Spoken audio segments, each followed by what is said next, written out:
پروردگار سورہ آل عمران کی آیت نمبر جو ہے وہ 200 کے اندر ارشاد فرماتا ہے، دوسرا خطبہ ہے، اور حالات کو مد نظر رکھتے ہوئے بہرحال میں آپ کی خدمت میں یہ عرض کر رہا ہوں کہ پروردگار ارشاد فرماتا ہے کہ بسم اللہ الرحمن الرحیم، یا ایھا الذین آمنوا اصبروا وصابروا ورابطوا واتقوا اللہ لعلکم تتقون۔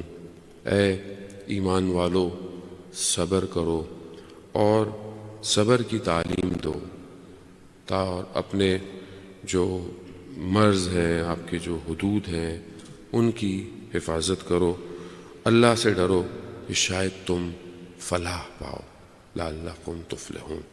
جان محترم، بہرحال اس آیت کی تفسیر بہت ساری مختلف جو ہے وہ گفتگو ہے، علامہ طباطبائی نے بھی، آیت اللہ جوادی عاملی نے بھی۔ بہرحال یہ ایک سوسائٹی کے لیے، ایک کمیونٹی کے لیے بہت امپورٹنٹ ہے کہ بہرحال اللہ تعالیٰ ایمان والوں کو صبر یعنی پیشنس، صبر جو ہے وہ مصیبت اور بلاؤں پر ہے، صبر انسان کی زندگی کی مشکلات پر ہے، اور یہ سب کی زندگی میں ہے۔ انسان اپنی زندگی میں ان ہارڈ ٹائم پر صبر کرے۔ ہر کسی کی زندگی میں الگ مشکل ہے، کسی کی زندگی میں بیماری ہے، کسی کی زندگی میں اکنامیکل ہے، کسی کی زندگی میں ریلیشن شپ کی مشکلات ہے، کسی کی زندگی میں بہرحال آپ لاسٹ ہو جاتا ہے، انسان دنیا سے چلا جاتا ہے۔ خوب ہر طرح آدمی کو صبر کرنا ہے۔ خوب یہ صبر جو ہے یہ انٹرنل پاور ہے، یہ صبر انسان کو آگے کی طرف لے کے جاتا ہے۔ جس شخص میں پیشنس نہیں ہے وہ شخص کچھ نہیں کر سکتا۔ اگر ہر شخص تھوڑی تھوڑی دیر بعد ہر چیز پر رپلائی کرنا شروع کر دے، ہر چیز پر ریئیکٹ کرنا شروع کر دے، اصل خود انسان کھوکھلا ہو جاتا ہے، خود انسان کمزور ہے۔ وہ جو آدمی صبر کرتا ہے وہ بالکل، اس کی مثال جو ہے وہ بالکل ایک چٹان، ایک ماؤنٹین جیسی ہے، جو ہر ویدر میں، ہر سردی میں، ہر گرمی میں، ہر ہوا کے اندر استقامت دکھاتا ہے۔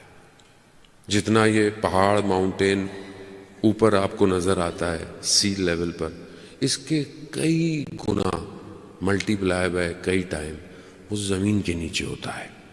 کیوں؟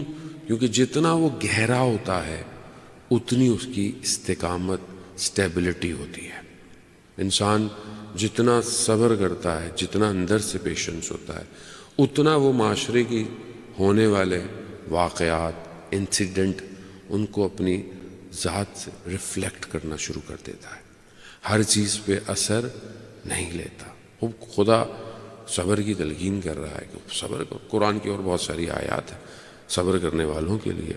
قرآن، اور اس سے بیسٹ، اس سے آیت کوئی اچھی نہیں ہے قرآن کی، کہ ان اللہ مع الصابرین، اللہ صبر کرنے والے کے ساتھ ہے۔ خوب اب ہم اپنی زندگی میں دیکھیں، ہم چاہتے ہیں خدا ہمارے ساتھ ہو یا نہ ہو، لیکن ہم ہمیشہ جلدی میں رہتے ہیں۔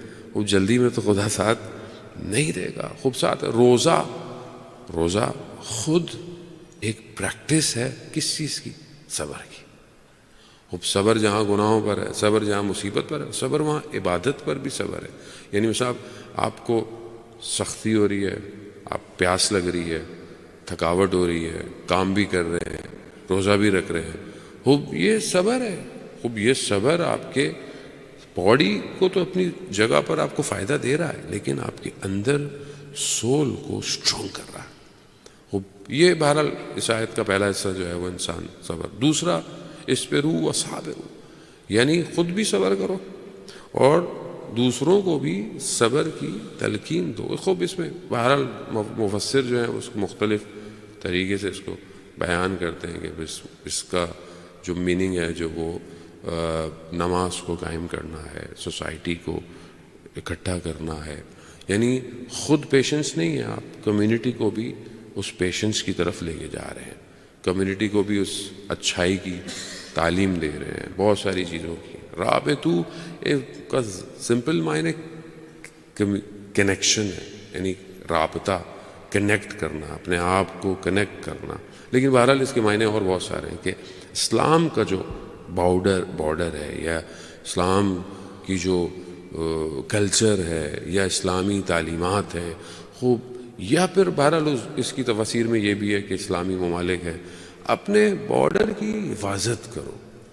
وہ بہرحال آپ یہاں رہتے ہیں، اگر آپ کمیونٹی کی بات کریں تو ہم اسلامی ویلیوز کی حفاظت کریں، اسلامی ویلیوز کو خراب ہونے سے بچائیں، یہ ہماری ذمہ داری ہے۔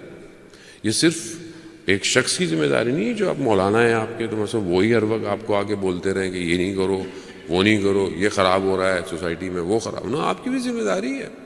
یا مثلا کوئی پریزیڈنٹ آتا ہے یا پروموک آتا ہے، وہ بیچارہ جو ہے وہ اپنا خون جلاتا رہے، بولتا رہے، باقی میں آؤں نماز پڑھوں، چپ کر کے تسبیح اٹھاؤں، وضو کروں، مثلا گھر چلا جاؤں، میری ذمہ داری ہے، سوسائٹی میری ہے، میں بھی سوسائٹی کا پارٹ ہوں، مجھ سے بھی سوسائٹی کا سوال کیا جائے گا، میں اس سوسائٹی کو بچانے کے لیے کیا کر رہا ہوں، میں اس اسلامک ویلیوز کو بچانے کے لیے کتنی سٹرگل کر رہا ہوں اپنی کمیونٹی کے اندر۔ ظاہر ہے آپ ایسے ملک میں رہتے ہیں جہاں دوسرے مذہب بھی ہیں، دوسرے سیکٹ بھی ہیں، ہر چیز دوسری ہے، لیکن وہاں پر اسلام کو تو آپ نے خود بچانا ہے، تو اس بچانے کے لیے میں اپنا رول کتنا پلے کروں۔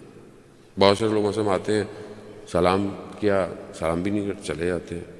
وہ سوسائٹی ایسی نہیں ہے، اللہ تعالیٰ جو کنیکشن یا کمیونیکیشن کی دعوت دے رہا ہے وہ کیوں دے رہا ہے؟ تاکہ آپ آئیڈیالوجیکلی، فکری طور پر اپنے آپ کو اہل بیت کی تعلیمات سے کنیکٹ کر سکیں۔ کیوں مطلب ہم آتے ہیں، نماز ہے، مجلس ہے، درس ہے، کسی اور کے پاس یہ اپرچونیٹی نہیں ہے۔ باقی جو مسلمان ہمارے بھائی ہیں، لوگ ہیں، وہ ماہ مبارک رمضان میں بھی اکٹھے ہوتے ہیں، مطلب موسٹلی نماز ہے یا ان کی اپنی جو عبادات ہے، بٹ ہمارے پاس جو پلیٹ فارم ہے وہ کسی کے پاس نہیں ہے۔ آپ کی مناسبتیں ہیں، خوشحالی ہے، غم ہے، انسان کا اپنا بھی دنیا سے کوئی چلا جائے تو ہم مجلس امام حسین رکھتے ہیں۔ کیوں رکھتے ہیں؟ خوب بھائی کمیونیکیشن ہے، تعلیمات اہل بیت کو ٹرانسفارم کرو اور اسی تعلیمات پہ ایک دوسرے کے ساتھ جوڑ کے رہو۔ خوب یہ رابطہ، یہ کمیونیکیشن، یہ کنیکشن بہت امپورٹنٹ ہے، and we all have to play our role. ہم سب کو اپنا رول ادا کرنا ہے، ہم اپنے کندھوں سے، اپنے شولڈر سے اس رول کو ہٹا نہیں سکتے۔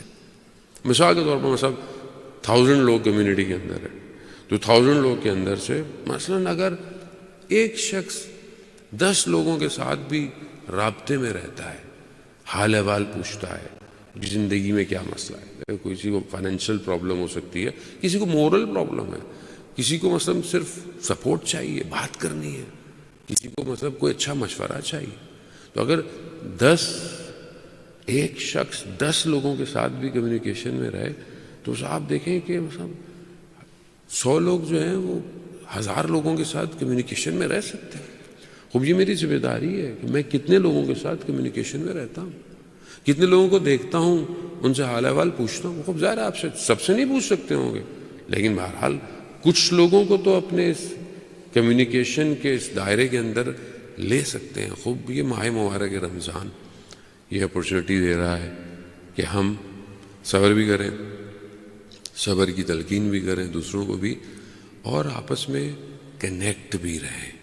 یہ کنیکشن اس لیے ضروری ہے جان محترم کیونکہ ہم آخری زمانے کی طرف ہیں، اور یہ رابطہ، یہ ساری چیزیں امام زمانہ کی طرف لے کے جا رہی ہیں۔ اور یہ کمیونیکیشن اگر آج ہم ایک اچھی سوسائٹی ڈیولپ نہیں کر سکتے، آج ایک اچھی کمیونٹی ڈیولپ نہیں کر سکتے، تو کل ہم امام زمانہ کو کیا دیں گے؟ کیا آج ہم اپنی سوسائٹی میں ہونے والے مسائل، پرابلم، ایشوز، فیملی ایشوز، سارے جو ایشوز ہیں، کیا ہم اس ایشوز کے ساتھ امام زمانہ کو دعوت دیں گے کہ وہ آئیں ہمارے درمیان میں؟ کیا آج میرا اپنا گھر ایسا ہے کہ میں امام زمانہ کو دعوت دوں؟ کیا میری تنہائی ایسی ہے کہ میں اپنی تنہائی میں امام زمانہ کو دعوت دوں؟ ساری، لیکن جب تک ہماری ساری عبادتیں خدا کی بارگاہ میں نہیں جاتی، جب تک ہم اپنے امام کی معرفت حاصل نہ کریں، ہم جتنے بھی توسل کرتے ہیں، ہم جتنے بھی ائمہ علیہ الصلوۃ والسلام سے متصل ہوتے ہیں، ان کی بارگاہ میں ان کو وسیلہ قرار دیتے ہیں خدا کی بارگاہ میں، یہ سب بغیر امام زمانہ کے سگنیچر کے کوئی چیز قبول نہیں ہوتی ہے۔ جس کے پاس بھی آپ جاتے ہیں وہ ساری کمیونیکیشن امام زمانہ تک آتی ہے، اور پھر وہیں سے ساری چیزیں رحمت واسع، اللہ کی جو رحمت ڈسٹریبیوٹ ہو رہی ہے وہ امام زمانہ کی وجہ سے۔ تو بہرحال ہم اپنی پرسنالٹی کو بہتر کریں، ان کی چیزوں کو ایڈجسٹ کریں اور تھوڑا سا باہر آئیں۔ کس کے لیے؟ اسلام کے لیے، دین۔ آج دنیا کے حالات آپ کے سامنے، جیو پولیٹیکل سچویشن، مسلمانوں کی حالات آپ کے سامنے۔ اگر آج ہم کچھ کر نہیں سکتے، دعا تو کر سکتے ہیں، اور دعا کے ساتھ ساتھ یہاں رہتے ہوئے ایک دور جزیرے میں کم از کم اپنی اور اپنی سوسائٹی کو تو صحیح کر سکتے ہیں۔ روز محشر ہم سب کو اللہ کی بارگاہ میں جواب دینا ہے جانے محترم۔ تو بہرحال اس جواب کے لیے ہم اپنے آپ کو تیار کریں۔ روز جمعہ ہے اور ماہ مبارک کا جمعہ ہے، جمعہ ویسی بابرکت ہوتا ہے اور ظہور کا متوقع دن ہوتا ہے۔ بہرحال انسان کے دل میں یہ صدا آنی چاہیے، متا ترانا و نراقہ، دعائے نطبہ کا جو فراز ہے کہ کب آپ ہمیں دیکھیں گے اور کب ہم آپ کو دیکھیں گے، وہ بھی تھوڑا ضروری ہے۔ آج جو اسلام کی حالت ہے وہ بغیر اللہ کے نمائندے کے بہتر نہیں ہو سکتی ہے جانے محترم۔ بہرحال خدا کی بارگاہ میں ہم اپنے آپ کو پیش کریں اور اپنے امام کو راضی کرنے کے لیے کوشش کریں۔ صلوات بھیج دیں محمد و آل محمد۔